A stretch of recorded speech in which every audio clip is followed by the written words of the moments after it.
Gaston Production présente.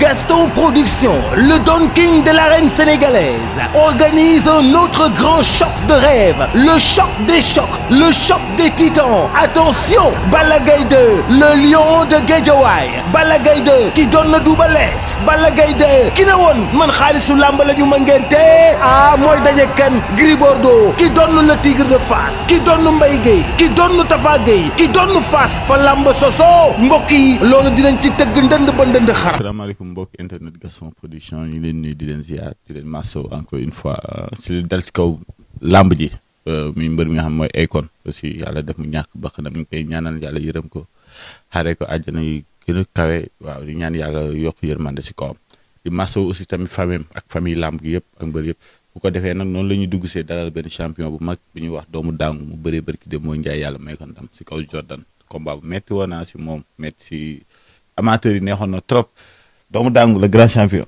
maa ngi lay ziar. auzu billah bismillah inna wali yàlla ginnaaw bi ñu sant suñu borom julli si sangu-sangar yi di sant suñuy waajur bu baax a baax a baax a baax di nuyu waa Gaston Production yëpp di leen fay aussi di am ak tiis di masaw bu baax a baax ki nga xam ne suñu grand frère la woon suñu xarit la woon suñu lépp la woon mu nekkoon aussi nit ku dëkk Tëngéej ñu bëri xamuñu ko muy Mooré Akon Tëngéej la màggee fi la juddoo fi la defee lépp donc ñu ngi koy ñaanal fi mu jëm gëdal ko fi yàlla na suufu Tuuba oyof ci kawam. amiin amiin doomu daal mu fa jugee dañuy ñëw waxtaan tuuti si àdduna ba dañoo dugg si làmb parce que bu ñu nee làmb tamit daa bokk si développé dëkk bi. parce que jeunes yi bëri si làmb lañu yaakaar pour tere seen waajur. tey nekk mbër ba pare nekk si biir société bi est-ce que loolu yomb na. waaw non yomb na yombul. mais nekkul lu jafe parce que man ni ma jàppee mbër moom mooy mbër ca làmba ja rek. comme aussi ni maître bi nekkee enseignant ci école ba. bu génnee du ñu bàyyi xel sax ne enseignant ba man noonu laa jàppee laaf bi ay mbër lañ bu ñu nekkee ci làmba ja mais bu ñu nekkee ci vie normale nii ñu naak doomu aadama yëpp ñoo yem parce que boo gisee gars yi dañuy dëkkal làmb ji fu mu dëkku dañuy gis mbër bu ñu la gisee si mbedd sooy dox duñu doomu daal mbër a ngi nii champion mbër turu mbër bi la ñuy indi moom la ñuy teg fépp te xamuñ ni mbër yi comme ni nga ko waxee léegi si làmb ja la yem te ñu ngi gis dëkk bi lu fi am yëpp agression yeeg yooyu yëpp te yow boo amee benn message booy lancé wala li si sa xalaat lan lay doon. non mais bon c'est-à-dire nañu positiver affaire bi rek man su ma déggee ñu naan mbër damay jël jàpp ne lu baax la rek quoi comme tey jii comme ni ma la ko joxee exemple bu ñu gisee benn footballeur buy romb ñu ne footballeur baa ngi nii mu nekk lu positif quoi seulement nag du lépp moo mën a positif si lépp quoi mais nañu fexe ba ñun ci la ñuy yëngu la ca positif parce que wala li si baax na ëpp la ca gën a bon waaw. mais tey fi làmb toll jafe-jafe làmb di jànkonte yéen bëri yan jafe-jafe ngeen gën a am tey jii seen dund si làmb ji. waaw làmb moom dafa xaw a doy waar parce que sport la boo xam ne te comme sport yëpp dafa bari ay lobbeeg ay clan yooyu noonu quoi dafa doy waar quoi du gën ci njàmbaar wala nga man ci wala nga ëpp ci moyen mooy tax nga génn ci des fois maanaam dimbalu suñu borom da ciy bokk mais aussi am ñu la taxaw ci làmb dëgg-dëgg am na solo lool ci làmb quoi parce que comme li wax rek fii moom jàmbaar ñëpp ay jàmbaar lañ. waaw mais kuñ fi jàppale rek moo fi am ñu bëri dañuy jàpp ni mbër mi fay nañ ko tant de millions ñu jàpp ni xaalis boobu la mbër bi dundee te demeewul noonu parce que ñu nekk si làmb ñu bëri xam nañ ko mais ñu newul si biti. ñii si biti ñoo ko xamul ñoom dañuy jàpp ni comme exemple doomu daangu fay nañ ko 100 millions kon mi ngi ak 100 millions yi dañuy xam ni doomu daangu di daj ci combat bi. bien dañuy am problème boobu parce que des fois nga dégg sax ñu naan benn tàkkusaan 50 millions wala 100 millions te war ko demeewul noonu quoi làmb lu metti la parce que bëri nay frais bëri nay dépense lool et ñun ñi nekk ci làmb ji ak ñi xam làmb yëpp dëgg xam nañ ne maanaam làmb lu néew moo ci jariñu boo xoolee tey ji mbëri di bëri yëpp maanaam ña cay lekk xaalisu làmb lu néew la mais nag bon manul ñàkk parce que comme ni ñu koy waxee rek borom bitigu mbagg boo gis magasin moo nekk ci xol ba ñun dañuy rêver aussi dem ba àgg foofu ñu àgg mais pour l'instant daal xam naa ne li ëpp ci làmb daal ñooy dundal làmb mais làmb dundalu leen quoi. làmb dundalu leen tey jàpp nañ ni yow tamit làmb daf la war a dundal parce que bu ñu xoolee sa palmarès. gis ni jamono yaa ngi ci 18 victoires 4 défaites.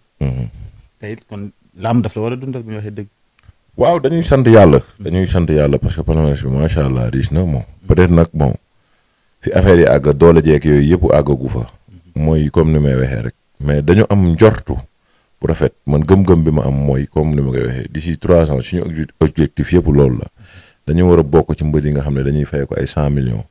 te bon comme ni ñu koy waxee rek tout début est difficile. xam nga bu ñu xoolee suñuy rakay rek tey ji ñoom moment yi ñuy dund moo gën a difficile foofu ñun ñuy dund donc ñun lu mu metti mën nañu wax ne yoon bi bu doon xaaj nañ yoon bi daal. li si des amaana bon bu ñu amee tuuti concentration ak sérieux rek amaana lu yomb la ñu atteindre suñu objectif. lu bëri dañoo gis ni doomu daangu dafa naqaree utal adversaire. te loolu lan moo ko waral. bon doo xam quoi ndax du si ñun nag du si ñun du naqaree. parce que kaw yee bëri tamit.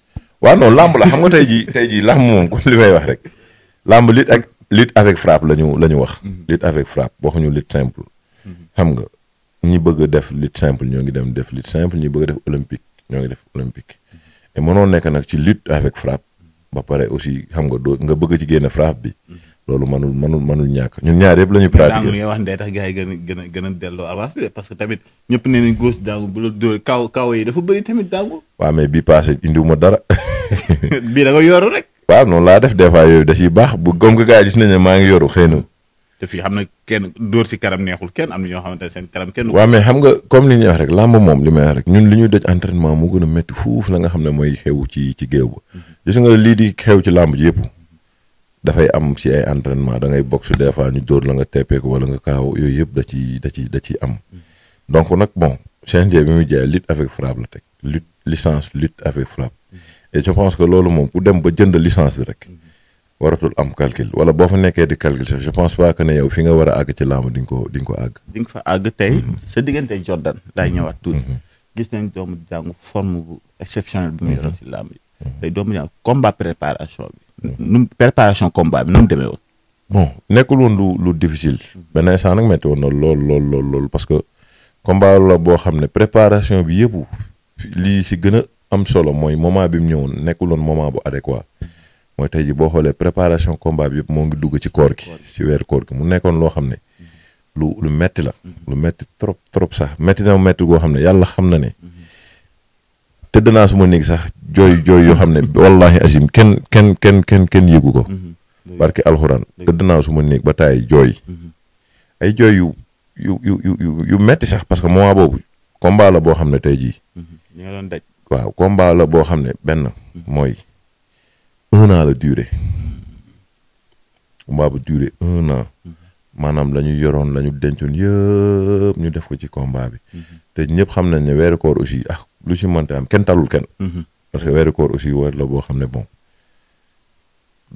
metti na mettiwul mais préparer weeru koor combat lu difficile la man dem naa ba ne dootuma jëlee ci combat boo xam ne dama koy préparer. si koor gi ba waree def benn jàppale ñett ngay def wala ñaar. non dafa metti woon ci côté bépp benn combat la boo xam ne bi ñu koy préparer dëgg ci weeru koor gi maanaam benn ñun sañu avance jeex na bu yàgg ñaareel bi mooy xam nga weeru koor moom maanaam lu la nit ñi mën a dimbale sax sam xel boo nekkee nit sam xel mayu la sax ngay dem ci kenn. naan kaan lii ak lii parce que ku nekk aussi am na lu la doy. yàlla xam na ne. daan naa dem ba am problème mu sax paas dem entraînement barki unité bi ndax métti mais boobu xam nga ñu gëm lu ñu gëm rek des fois aussi ñu dem entraînement am fa blessure ñëw affaire yi métti trop ñu tëdd suñu néeg jooy des fois ñi xam nga ndogu ba ngoon jot ñëpp tëdd seen kër di dallu ñun ñu topp àll bi di xam nga di ay coono yoo xam ne yàlla xam na ne mënuñu ko wax sax mais bon ñun comme li ma wax rek man li ma gëm mooy. affaire bi lu mu métti dañ ciy génne quoi parce que lu métti góor lay dal lu métti moom góor lay dal et combat bi ni ma ko préparé yëpp xam naa ne bon gisuma woon ne man combat bi war naa ko mën a ñàkk parce que dañ naa si ay coono yoo xam ne yàlla xam na ne gars yi wax ay état de forme lii wala lii wala man sax gisuma woon loolu combat bi maanaam li ma liggéey dëgg man bu nekkul woon weeru koor si la ñuy gisoon li ma liggéey dëgg lu bëri ñàkk lekk geek xam nga alimentation bi demeewul ni mu war a demee yooyu yëpp da doon si jouer xam nga li ma la mais tey ji combat la boo xam ne la ma si def ci ay coono bu nekkul woon weeru koor kon nit ñi dinañ gis état bu doy war daal parce que man ba léegi li ma indi du loolu laa yéene woon suma bopp indi ko ci. buggoo ko woon. parce que man du ma la nëbb demoon na ba koor gi bi combat bi di jigéen maa ngi commencé woon sentir ne maa ngi sonn. maa ngi sonn parce que boobu koor gi aussi commencé nañu dominer xam nga effort yi ñu doon taj. man dama daan jóge din. dama daan ndog ba pare dem din yéeg din ba 22h. 22h moo jóge fa jubal saal direct. jour yi ma war a contact dama daan dem 6h 18h dama daan dem écrit maa sama boxeur ñu def 20h30 ma ñëwaat contact ba 22h. man noonu laa doon entraîné. gis nañ si ay vidéo tam yoo xam da nga jàkkaarloo di dóoran mu dóor. waaw non déggoo li ma la xanaa man lépp laa doon préparé ci combat moo tax ma ne la man li ma liggéey dëgg su nekkul woon koor gi moo ma xaw a sax wàññi lu bari mais bu nekkul woon koor kon dinañu wax leneen doon naa ko wax sax si fees yi gars yi comprendre ñu woon quoi peut être terme bi. terme signature la woon quoi. mais man li ma mës a gëm mooy. c'est-à-dire Jordan suma frère la. et ñu ngi koy encouragé bu baax di ko encouragé bu baax parce que làmb moom noonu la. champion la def na fi champion la et aussi lépp loo xam ne traversé nañ ko rek mu nekk lu ko dépassé signature ñu ngi koy jégalu di nga xam ne. ñun bu dul woon combat bi ñu boole amul dara luñ koy yëkkati di ko wax. et ñun ay doomu aadama yu respecté doomu aadama lañ. mais comme li may wax rek man li ma yàgg gëm mooy Max Jordan la ma doon liggéey suñu taxawee ci géew bi amul dara loo xam ne tey jii nit ñi dinañ ko xool ci moom te duñ ko gis ci man. ci lu positif. ah bon. lu tax loolu.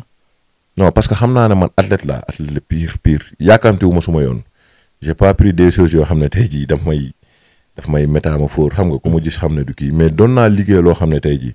su ma ñëwee dinañ xam ne diw liggéey na. tey ñu ñëw si combat pourquoi nga jël Jordan moom nekk fi desoon comme ce sont comme adversaire wala moom lañ la proposé woon ko moom kese. non nekkuloon adversaire boo xam ne tey jii sax ñun hésité nañ ci pour ñu jël ko wala pour ñu bañ ko jël. ñi dégg combat bi ñoo ngi may dégg man Zarko lañ ma njëkk a proposé combat bi. biñ ma proposé Zarko aussi bon j'ai dit ok amul problème. Zarko mu Grand Yoff mel ni. wallahi borom coow lu bëri moom lañ ma njëkk a proposé. parce que combat yi bi ñu koy démarché man ñi ma contacté woon Pathé Sylla la bu école de lutte Mor Fadam président Pathé. ñu ngi koy ñaanal aussi fi mu nekk yàlla defal ko tawféex. bi ma woowee proposé ma ne ko ok amul problème dem leen xool ko bu jubee ñun ok bi mu demee ñëw bon une semaine après mu ne non kii moo disponible quoi waxuma nag lu tax bëreewu ma Zarko quoi. wax dëgg yàlla. ñëwul si détail. non ñëwul si détail bi mu indee Jordan tamit bon ñu gis ne ñun Covid baa ngi fi bëree ñu pourquoi pas aussi ñu jël Jordan bëri ma ne ko ok amul problème. ci le même jour bi ñu waxtaanee bi ñu waxaalee la ñu jubboo quoi lu tax nag ñu jëloon Jordan mooy bon jot naa bëreel ñoo xam ne tey jii ñun dañuy suñu xel nekk na ci bëreeg ñoom. donc bon ñu ne pourquoi pas aussi ñu jël ko pour continuer suñu chemin rek. ngeen jël ko ñu ñëw si combat léew yëpp gis nañ keroog ñu woon stade nañ combat ñu gis doomu daaw keroog façon mu bëre ñu bëri xàmmewuñ ko woon si noonu muy bëre. jàppante beeg bañ a xeex pourquoi xeexoo waa ji. non xam nga combat moom combat bu nekk ak ni nga koy aborder man wax naa la man lutte avec frappe laay def. mais mbër laa moo xam ne saa yi bu may ñëw signature saa yi bu may ñëw ci làmb saa yi bu may ñëw stade wala saa yi bu may jëlee combat am naa stratégie boo xam ne moom laay indi pour bëre ñëwuma tête vide nii rek pour bëre non li ma indi moom laay def su réussirul aussi am naa beneen plan bu ma teg te keroog li ñu indi woon mooy lutte far yàlla defal ñu si xéewal mu réussir. mais bu ñëwee ci cong bi ñu bëri jàpp nañ cong bi ñorul. waaye moom saa yegg la fu mu doon si effectivement nuñ ko waxee moom mooy dëgg parce que làmb moom gars yëpp ko xam quoi. mais des fois du ñàkk ay erreurs yoo xam ne bon erreur technique lay nekk quoi. song bi ñorul wala tey jii bi ñu songee adversaire bi aussi moom gis nañu. ba àgg ñu foo xam ne sax amaana ñëpp gis nañ ne fii waruñu fa woon àgg quoi. mais alhamdulilah bi ñu amee bon technicité ak aussi force pour relever waat ba mën ci génn. mais bam la yàggee fu sori noonu sa xel si ñu lan la njëkk a dem loo xalaat. non dara man damay bëree quoi parce que man moom. combat bu ma ko jëlee yàlla xam na ne combat bi ma ko jëlee. ba léegi dama doon contact. dama doon def musculation di yéeg di contact di def lépp. donc bi ñu àggee foofu du teewu ma sax ne lii mën naa ci génne comme dama doon ni may bëree équilibre rek laa ko def ah. te amuñu woon ay xel lii wala lële. ñu bëri gis nañu doole ak technique tamit feeñ na si combat boobu. waaw loolu mooy mbër. xam nga moom loolu moom technique boo ko génnee ci làmb wala doole moom. maanaam ak mbër amatu fa. ñu gis ni tamit Jordan. boobu làmb jeexee mu jóg ne def nga 4 appuis bopp bi laal na ak bopp bi laalul. waaw loolu c'est très normal loolu moom c'est très normal. et loolu li ma ciy wax rek mooy tey jii ñun dañuy sant yàlla di féliciter encore arbitre yi bu baax a baax a baax a baax a baax a baax bon man nag du ma revenir ci waaw li jot am na wala amul mais la may féliciter arbitre yi c'est-à-dire du man mi bëre man maa tax bu doon beneen combat la sax et mu demee noonu arbitre yi bàyyi combat bi continuer dañ leen war a féliciter et xam nga lu tax ñu war leen féliciter tey jii ci man li ma gis nekkul man mi doon bëre maa tax nag encore une fois ci la ma gis mooy ñëpp xam nañu 4 appuis am fa et bopp laalul te arbitre bi tey jii bu juumoon ba tas combat bi foofu je pense que dina nekk combat bu médiocre et dina nekk combat boo xam ne aussi dafay am recours et dañuy casser verdict bi donc arbitre bi effort yi mu def yëpp ba gis ne aussi 4 appuis amul et bopp bi laalul pour man sax promoteur bi sax daf ko waroon décorer parce que tey jii amaana bu sifflé woon foofu combat bi rek dina yàq engouement làmb dina yàq engouement làmb ji quoi et comme ni ñu koy waxee arbitre bu ñu defee erreur aussi ñëpp dañ leen di dal aussi bu ñu defee loo xam ne c'était difficile ñoom ñu génn ko et ñoom ñu réussir si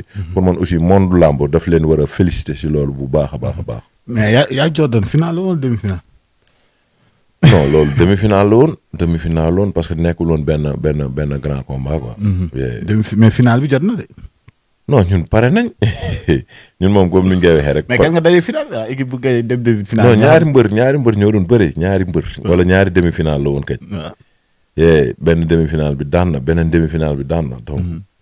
man comme ni ma koy waxee rek. ñaanuma change kenn. et topp ma aussi si kenn di daw. mais combat la boo xam ne tey jii bon demi final moom yaakaar naa ne man bu ma bëri woon combat ñu ne ñaar ñi demi final lañ. même bu ñu ma joxee koo xam ne sax dañ naan lii du combat sax te ñu war a bëre final moom sama ngor may na ma àggale final. kon bu ma déggee bu baax maanaam Zarko tey mais Lac Rose aussi ma nga taxaw di xaar moom daa mel dafa qualifié d'office de.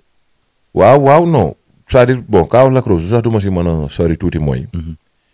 dafa am benn contrat bu ko lié ak suma grand frère. moo ama neex quoi. te si ñoom ñaar ñu nekk ay potentiel adversaire donc kon kenn xamagul ndax. bon combat boobu dina am wala amagul dañ leen di ñaanal aussi combat bi le plus vite possible ama neex yàlla may ko wér ba ñu bëri seen combat. sinon ñoom ñaar bu ñu paree ci loolu après ñu xool ndax si Lac Rose combat la wala du combat quoi. mais ñu ngi leen di ñaanal ñoom ñaar ñu. mais dafa mel tey yow Zarko tey parce que dégg naa la nga ni Zarko dafa li muy jaay nga bëgg a jënd. waaw non dama gis ne combat bu neex la. parce que boo xoolee tey jii man ak moom am na lu bari loo xam ne tey jii maanaam bokk nañ ko et ñu nekk aussi presque même génération gaaka moo ma njëkk a bëre tuuti rek. xam nga mais combat la boo xam ne ñun duñ ko rejeté. waaw parce que gis naa lu bëri lu muy jaay mbëri dama cee yor lu bëri. non dégguma Zarko doomu gën yow. waaw déggoo li ma la xanaa dama gis lu bëri lu muy jaay mbëri ma yor ci lu bëri te génn gu ma ko. te moom ngay xaar pour génne ko. moom xam na ne moom laay xaar. mais Zarko day ruube bëri de. waaw man kenn dama mën a ruube man wax naa ko dinaa ko waxaat. déggoo li ma la xanaa li muy jaay bu ñu ñëwee dégg lu mu jaay ma jënd ko. am nga njëg pour jënd loolu muy jaay. lu bari laa ci yor li ma ci yor lu jeex Zarko ak ay moromam. non Zarko ay moromam maanaam moromam yan tamit. non dama la bëgg a wax ne li ma yor. xam nga yow yaa tudd Zarko dama ne la ma yor. waaw. mën naa Zarko la mu yor boobu moom. mën naa ko jënd ba desale. lu bëree bari. mais Zarko du mbër moo xam dañu rek jaay nii rek yow nga jënd dem. moom mooy xool ndax da lay jaay wala jaay la. wax naa ko dinaa ko waxaat Zarko moo la gën a xam ne li muy teg ay adversaire am jour bu ñu suñu combat taxawee man ma teg ko moom xëy na loolu la si xalaat rek moo tax muy xaw a.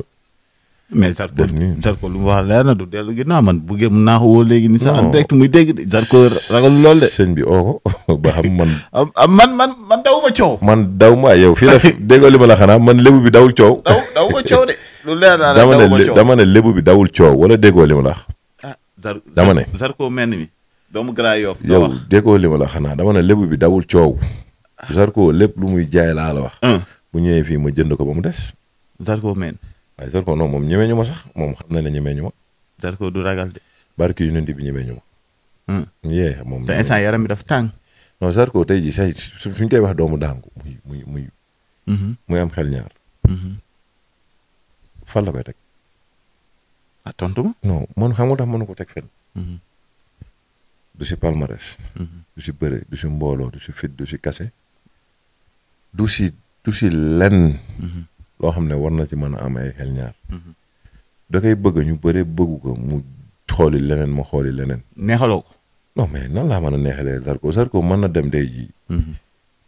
moodu ji yàlla def aussi mu liggéey ñëwaat ci làmba ji mais kan ak kan la Zarko daan ñun mën nañ nekk ci làmba ji man ba ma gëjee daanu sax xamatuma kañ la yaa ngi dégg.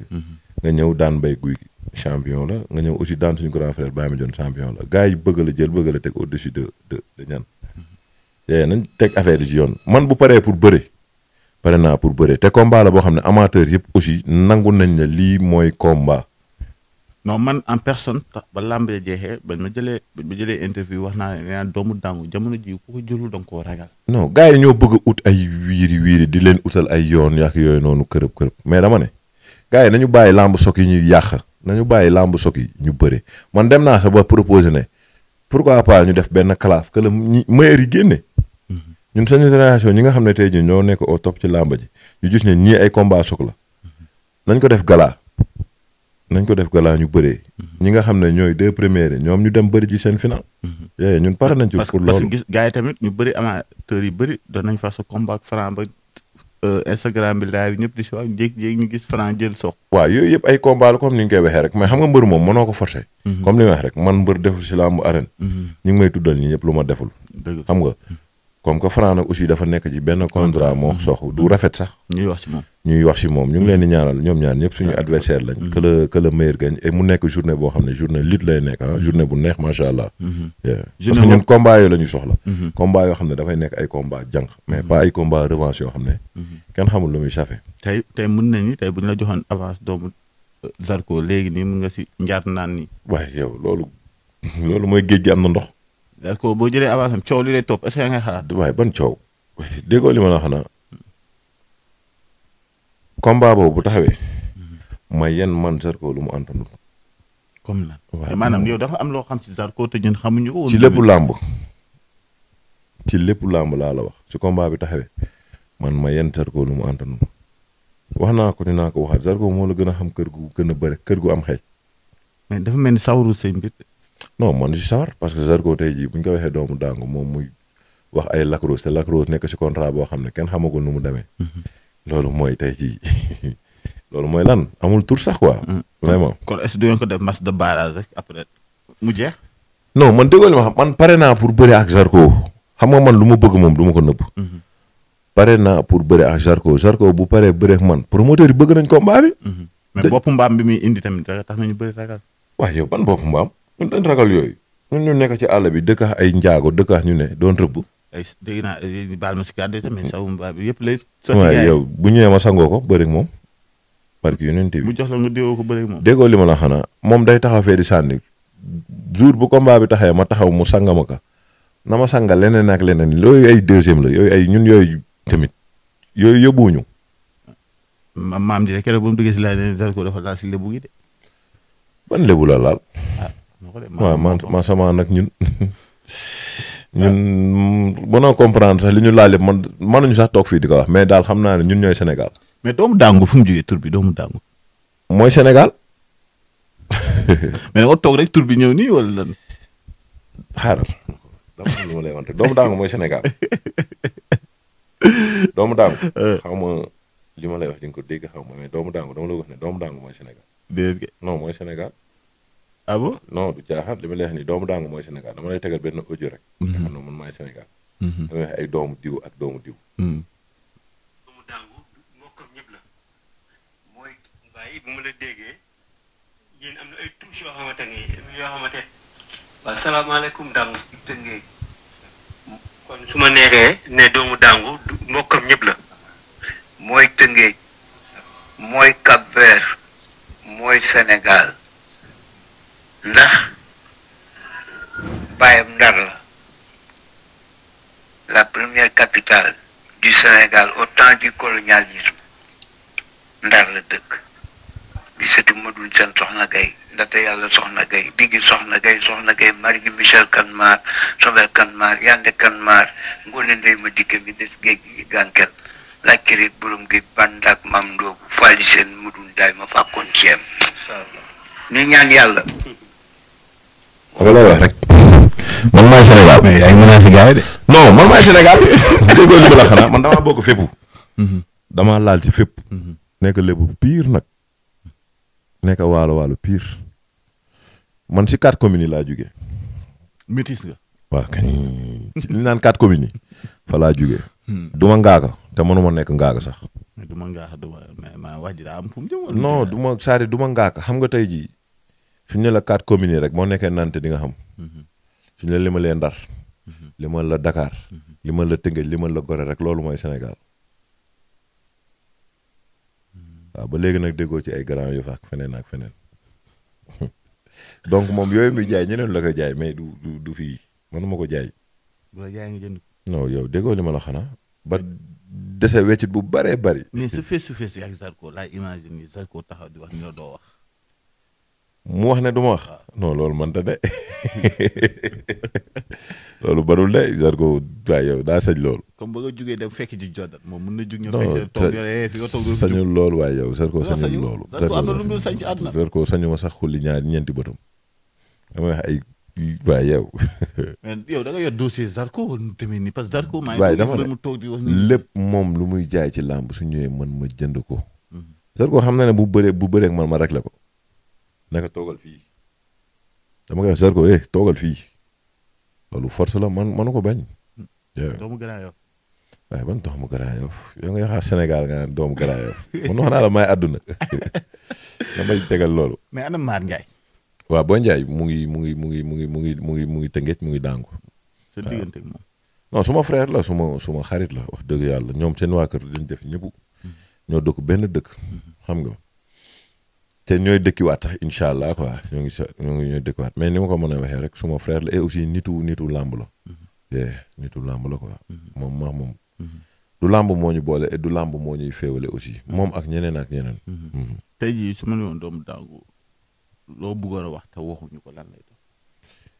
waaw mais comme ni ñuy wax rek li nga xam ne moo nekk actualité ñu gis fan yi réew mi doy waar lool sax. Sénégal nag dañoo ragal dee démb maa ngi jugee Tëngéej ay 22 heures mais booy dox si mbedd mi da nga naan Sénégal yi ak a joo bëri wax mais nag ak a joo ragal dee mbedd mi set wécc ma ne waa man waaw mu ne man dañu nekk ci couvre-feu wala qu'est-ce qui se passe mais vraiment nag comme ni ñu koy waxee rek maanaam réew mi war nañu suñu état yi war nañu yokk sécurité parce que duñu comme ni ñu koy waxee duñu bàyyi ba jaan romb ñuy topp watet bi di si dóor pour man tey ji homme de tenue yi nekk ci camp yi bari nañ lool et dañuy interpeller suñu état yi rek zone yi nga xam ne amul sécurité ak yi am sécurité yëpp nañ ko gën a renverser parce que maanaam du ñu ay mala te mala sax kenn du ko def nee nañu mais boo xoolee réew mi tey jii xam nga bari na agression bari na ay mort yoo xam ne kenn xamatul lan la donc nag bon nañu delluwaat suñu xel suñu borom te xam ne àdduna day jeex du dara du ko jar du alal du lenn lu ko jar dañu delloo suñu xel suñu borom bu baax a baax. mais tey da ngay seetlu da ngay dugg si benn kër sax. bu njëkk ba nga daan dem kër bu ñu añee pare ñu teg ataay waxtaan bi jol di tooñante miinante bi. nit ki dëkk kër ga ñëw si kër gi toog mais léegi téléphone yi mën naan téléphone yi yàq loolu yëpp téléphone yi si la bokk. da ngay dugg benn kër doo gis kenn ñëpp a ngi seen néegi teg seen téléphone maanaam affinité bi am diggante nit ak nit loolu amatul. loolu yëpp xam nga Zarko yoo woote de. moo tax ma joxal la ka. Zarko. maa ngi nii ak doomu Dangu de. maa ngi nii kër doomu Dangu toog nii. maa ngi nii de waa toppatoo na la waaye ñun ay lébu lañ. mi ngay dégg de. man ne ñun ay lébu lañ dañ mën teraanga. mais Zar. allo waa Zarko. waaj nee na de loo yor lu ne mën na koy jënd ba desal weccit.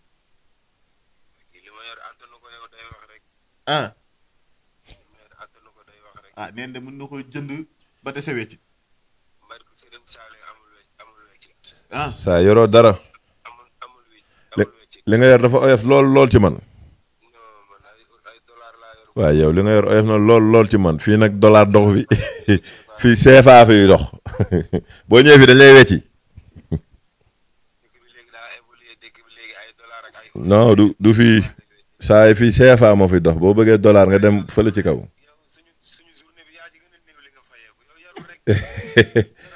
waaw non ci loolu mu wax noonu ci loolu muy wax noonu.